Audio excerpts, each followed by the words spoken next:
പൊതുപ്രവർത്തകർ ആവേശം കൊണ്ട് പറയുന്നതെല്ലാം വാർത്തയാക്കി പൊതുജനങ്ങളെ ബുദ്ധിമുട്ടിക്കുന്നവരാണ് മാധ്യമപ്രവർത്തകർ.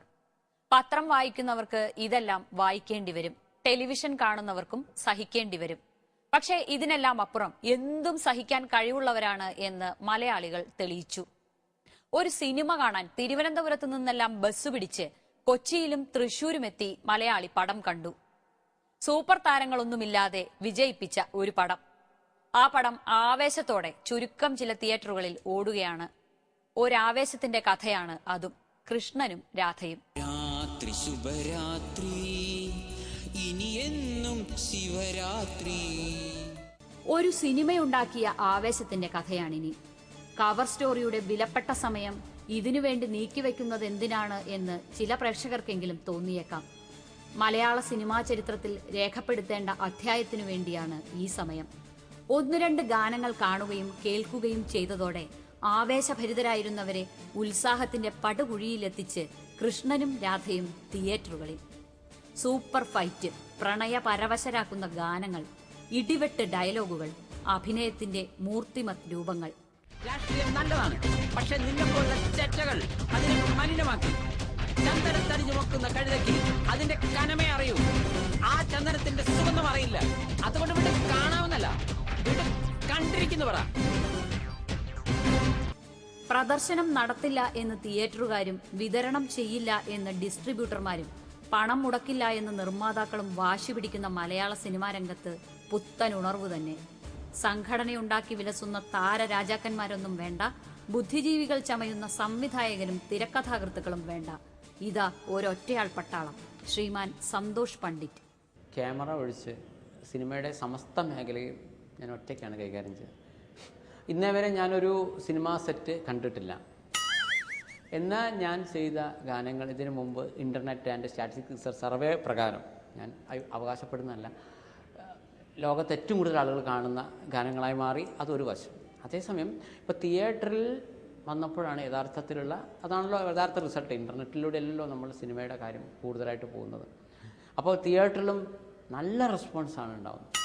ഞാൻ പറയുന്നു, ഇത് മലയാള സിനിമ ടോട്ടൽ മാറിയിരിക്കുന്നു. മലയാള സിനിമയിൽ മാറ്റങ്ങൾ ആദ്യം ഒരു തുടക്കമിട്ട വ്യക്തി ഞാനാണെന്ന് എനിക്ക് പറയാൻ പറ്റും. കാരണം മലയാള സിനിമയിൽ ഒരു പ്രതിസന്ധിയുമില്ല എന്നാണ് ഞാൻ തെളിയിക്കുന്നത്. നിന്നെ പോലുള്ള വിവരദോഷികളും അല്പന്മാരുമാണ് മലയാള സിനിമയുടെ യഥാർത്ഥ പ്രതിസന്ധി. ഒട്ടനേകം പേരുടെ ചോരയിലും കണ്ണീരിലും വിയർപ്പിലും കെട്ടിപ്പടുത്തതാണടാ സിനിമ. ഒരൊറ്റ സിനിമയിലൂടെ മലയാള സിനിമയുടെ വാഗ്ദാനം എന്ന് സ്വയം പ്രഖ്യാപിച്ച പ്രതിഭ. സന്തോഷിന്റെ സിനിമയുമായി സഹകരിച്ചവരിൽ അമ്മക്കാരോ ഫെഫ്കക്കാരോ മാക്ടക്കാരോ ഉണ്ടോ എന്നറിയില്ല. ഇവരൊന്നുമില്ലെങ്കിലും മലയാളത്തിൽ സിനിമയുണ്ടാകും എന്ന് തെളിഞ്ഞു. സ്വയം പ്രഖ്യാപിത മുഖ്യധാര ജനപ്രിയ സിനിമാക്കാർക്ക് ഉഗ്രൻ പാഠം. ലാൽ ജോസ്, അതേപോലെ ആഷിഖ് അബു എന്നിവർ ഈ സിനിമയ്ക്കെതിരെ ചില കാര്യങ്ങളൊക്കെ പറയണ്ടായി. ഞാൻ പറയുന്നത് വെച്ചാൽ അവർ സിനിമ കണ്ടിരിക്കില്ല. ഒന്നുകിൽ അവർ സിനിമ കണ്ടിട്ടാണ് പറയുന്നതെങ്കിൽ യഥാർത്ഥത്തിൽ എന്നെ വിമർശിക്കാൻ അവർക്ക് യാതൊരു യോഗ്യതയുമില്ലെന്ന് പറയാൻ ഞാൻ ആഗ്രഹിക്കണം. കാരണം സിനിമയുടെ 18 ജോലികൾ ചെയ്ത ഞാൻ, എൻ്റെ 18-ൽ 1 മാത്രം ക്വാളിറ്റിയുള്ള ഒരാൾ എന്നെ വിമർശിക്കുന്നതിൽ യാതൊരു യുക്തിയില്ല.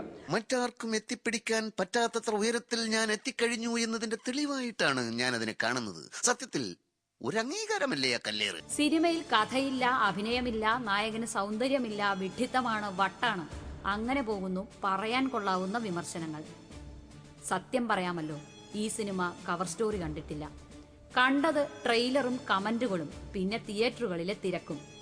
നിർമ്മാതാവിന് ലാഭം കിട്ടും എന്നുറപ്പ്, പടം വിജയിച്ചു. അതുപോലും ഉറപ്പുവരുത്താൻ കഴിയാതെ സിനിമയെയും അഭിനയത്തെയും പറ്റി വാ തോരാതെ പറയുന്നവർ ഇതും കാണണം. പിന്നെ പ്രേക്ഷകരുടെ കാര്യം, നമ്മൾ എന്തെല്ലാം ഗീർവാണങ്ങൾ സഹിച്ചിരിക്കുന്നു, എന്തെല്ലാം വാക്വയറ്റുകൾ കേട്ടിരിക്കുന്നു, സിനിമയെന്ന പേരിൽ എന്തെല്ലാം കോപ്രായങ്ങൾ കാണുന്നു. ഇത് അക്കൂട്ടത്തിൽ ഒന്നു മാത്രം. ഒരാവേശത്തിലെടുത്ത സിനിമയല്ല ഇതെന്ന് സന്തോഷ് പണ്ഡിറ്റ് പറയും. ഒരു സിനിമ സെറ്റ് പോലും കണ്ടിട്ടില്ല, എങ്കിലെന്താ, സിനിമയുണ്ടായില്ലേ? ഒരു പട്ടിക്ക് അതിന്റെ വാല് കൊണ്ട് നാണം മറയ്ക്കാനാകില്ല. നീ വലിയവനാകാം എന്ന് കരുതി ഞാൻ ചെറിയവനാണെന്നുള്ള അർത്ഥമില്ല. ജീവിതത്തിൽ ഒരുത്തർ ആദ്യമായിട്ടാണ് എന്റെ മേൽ കൈവെക്കുന്നത്. നിന്നെ ഞാൻ കരയിക്കും. ഒരു കോഴിയുടെ നിറം കറുപ്പാണെന്ന് കരുതി അതിടുന്ന മുട്ടയുടെ നിറം കറുപ്പാണെന്ന് തെറ്റിദ്ധരിക്കരുത്. സിനിമയെടുക്കാൻ വിവരം വേണം എന്നൊന്നും ആരും വാശി പിടിക്കരുത്. ഇതൊക്കെ ആർക്കും പറ്റും. സിനിമ ജനകീയമാകട്ടെ.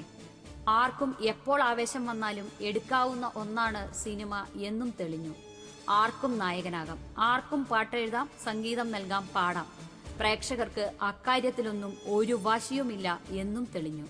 അതുകൊണ്ട് ഈ സിനിമയെ ചരിത്രത്തിൽ ആവേശത്തോടെ രേഖപ്പെടുത്തണം. മലയാള സിനിമയെ ഇനി രണ്ടായി പകുക്കാം. BS എന്നും AS എന്നും. എന്നുവെച്ചാൽ ബിഫോർ സന്തോഷും ആഫ്റ്റർ സന്തോഷും, അതല്ലെങ്കിൽ ആവേശത്തിനു മുമ്പും പിമ്പും എന്നാകട്ടെ. തുടങ്ങിയോ? ഓക്കെ, എന്നാ ഒരു ടേക്കൊക്കെ പറയടാ, ആക്ഷനൊക്കെ പറയാം, അപ്പോഴൊരു സുഖമുള്ളൂ.